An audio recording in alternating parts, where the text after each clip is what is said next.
Market में हज़ारों की तादाद में इंग्लिश ऐसे की बुक्स पड़ी हुई हैं। हज़ारों की तादाद में लिखे हुए इंग्लिश एसेस जो हैं वो पड़े हुए हैं। लेकिन फिर भी ऐसा क्या है कि आप लोगों का ऐसे उनको पढ़ के पास नहीं होता। उसके लिए आप लोगों के पास सिलेबस नहीं है। आप लोग देखते ही नहीं कि ऐसे में डिमांड क्या की गई है, ऐसे का सिलेबस क्या है। जब मेरे पास स्टूडेंट्स आते हैं ना, तो मैं कहती हूँ ना कि आप लोग पहले मेरे 2 लेक्चर्स भी लेंगे तो आप लोगों को पता चल जाएगा कि आप लोग राइट प्लेटफॉर्म के ऊपर हैं। और यहाँ से अब आप लोग अगर पढ़ते जाएंगे, लिखते जाएंगे तो आप लोगों का ऐसे जो है वो पास हो जाएगा। तो वो इसीलिए होता है कि मैं फ़र्स्ट हमारा जो लेक्चर होता है उसमें सिलेबस बच्चों को बताती हूँ। अब सिलेबस क्या है, सबसे पहले देखो, रिसर्च बेस्ड ऐसे राइटिंग है। आप लोगों को तो पता भी नहीं होगा रिसर्च क्या होती है। अच्छा, फिर रिसर्च अगर आप लोगों ने, आपके माइंड में ये आ गया कि अगर आपने किसी टॉपिक को बड़े अच्छे से रिसर्च कर लिया तो वही आप लोगों का रिसर्च बेस्ड ऐसे होगा। नहीं, ऐसा नहीं है।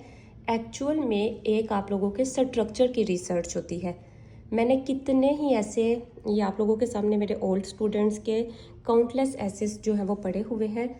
तो मैंने कितने ही ऐसे बच्चों के ऐसे जो है ना वो चेक कर लिए हैं जिनको डिफरेंट डिस्कोर्सेस का ही नहीं पता होता, जिनको स्टेटमेंट का ही नहीं पता होता। उनको बस ये सिखा दिया जाता है कि आपने पहले टॉपिक को जो है ओपन करना है, उसके कुछ इफ़ेक्ट्स लिखने हैं और सोल्यूशन देना है और बात ख़त्म। ऐसे इस तरीके से नहीं बनता। हर ऐसे की अपनी डिमांड होती है जो कि टाइप ऑफ ऐसे के ऊपर मैटर कर रही होती है। और उसके लिए फिर आप लोगों का स्ट्रक्चर भी रिसर्च बेस्ड होना चाहिए।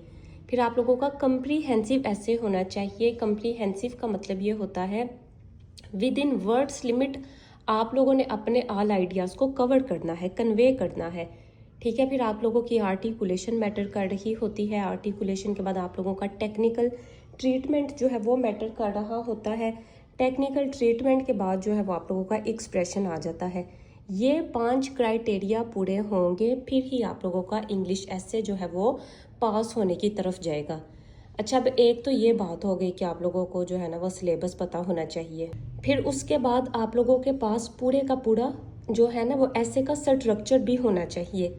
आप लोगों को लगता है कि थीसिस स्टेटमेंट होगी, आउटलाइन होगी और उसके बाद इंट्रोडक्शन लिखेंगे, बॉडी पैराग्राफ्स लिखेंगे, कंक्लूजन देंगे और ऐसे बन जाएगा। और आपको लगता है कि ये कौन सा बनाना मुश्किल है। हर ऐसे का अपना मेथड होता है, अपना स्ट्रक्चर होता है।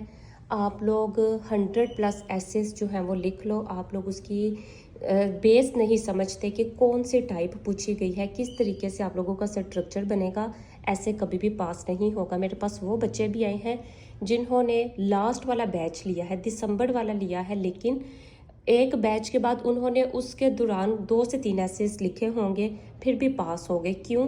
क्योंकि उनके पास जो था वो स्ट्रक्चर था, वो ऐसे बनाना जानते थे, ऐसे को रट्टा लगाना नहीं थे जानते। और अगर आप लोग ये सारी इतनी डिटेल में पढ़ना चाहते हैं, एक्चुअल में ऐसे राइटिंग करना चाहते हैं, तो आप लोग मेरा रमज़ान वाला सेशन जो है वो ज्वाइन कर लें। रमज़ान वाला सेशन तो एक उसमें स्पिरिचुअल लेवल भी आ जाता है। वो तो एक बड़ा अच्छा जो है ना वो इन्वायरमेंट में हो रहा होता है और उसमें हम डिफरेंट डेज़ के लिहाज से भी डिस्कशन कर रहे होते हैं। तो जो मेरा पूरे साल में जो मेरे दिल के करीब सेशन होता है ना, वो रमज़ान सेशन होता है। आप लोग जो है वो रजिस्ट्रेशन ओपन है। आप लोग मुझे व्हाट्सएप भी कर सकते हैं। और वहाँ पर क्या करेंगे, आप लोग मुझे मैसेज करें, सेशन की डिटेल लें, सेशन का डेमो लें। तो उससे फिर आप लोग क्या कर सकते हैं, मुझे ज्वाइन कर सकते हैं। अल्लाह हाफिज़।